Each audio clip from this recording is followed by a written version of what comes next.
લાખોટા તળાવમાં શિયાળાની શરૂઆત થતાની સાથે જ વિદેશી પક્ષીઓનું આગમન થઈ ચૂક્યું છે। જી હા, આ વિદેશી પક્ષીઓએ લાખોટા તળાવની સુંદરતામાં ચાર ચાંદ લગાવી દીધા છે। કેવા છે વિદેશી પક્ષીઓ, આવો જોઈએ અમારા વિશેષ અહેવાલમાં। જામનગરની મધ્યમાં આવેલા લાખોટા તળાવમાં દર વર્ષે મહેમાન બને છે વિદેશી પક્ષીઓ। શિયાળાની શરૂઆત થઈ ગઈ છે અને લાખોટા તળાવની શોભામાં વધારો કરવા વિદેશી પક્ષીઓ આવી ગયા છે। વહેલી સવારથી જ એવા દ્રશ્યો જોવા મળે છે કે જાણે પક્ષીઓ શિસ્તબદ્ધ રીતે આકાશી કવાયત કરતા હોય।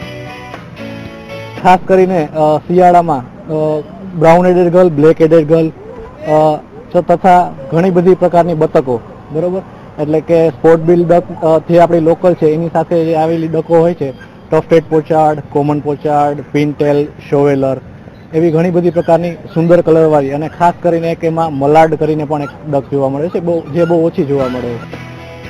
આપણે ત્યાં કહેવાય છે કે કાઠિયાવાડીની મહેમાન ગતિમાં કશું જ ઘટે નહીં। તે જ રીતે પક્ષીઓને ભાવતા ગાંઠિયા સહિતના ખોરાક અહીં લોકો દ્વારા જ્યારે મૂકવામાં આવે છે ત્યારે પણ નયનરમ્ય નજારો જોવા મળે છે।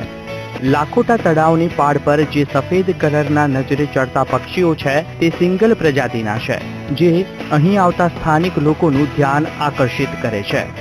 અહીં સિંગલ નામની પ્રજાતિમાં 13 અલગ અલગ જાતના પક્ષીઓ પણ જોવા મળતા હોવાનું જાણીતા પક્ષીવિદો જણાવે છે। અમે પટેલ કોલોનીમાં રહીએ જામનગરમાં। અહીં જામનગરમાં તળાવની પાળે દર વર્ષે શિયાળાની સિઝનમાં અલગ અલગ દેશ વિદેશના ઘણા બધા પક્ષીઓ જો આવે છે અને ઘણા બધા પક્ષીઓ જોવા માટે અમારા બાળકોને પણ બહુ મજા આવે છે। દરરોજ સવારના ભાગે બાળકોને આ દેખાડવા આવીએ છીએ અને ખૂબ જ આનંદ થાય છે। લાખોટા તળાવમાં વિદેશી પક્ષીઓનું આગમન થતાં જામનગરની સુંદરતામાં અનેક ગણો વધારો કરી દીધો છે। ત્યારે દૂર દૂરથી આવતા સહેલાણીઓ આ પક્ષીઓને જોઈને આનંદિત થઈ જાય છે। કેમેરામેન અમરીશ ચાંદ્રા સાથે રવિ બુદ્ધદેવ, VTV ન્યૂઝ।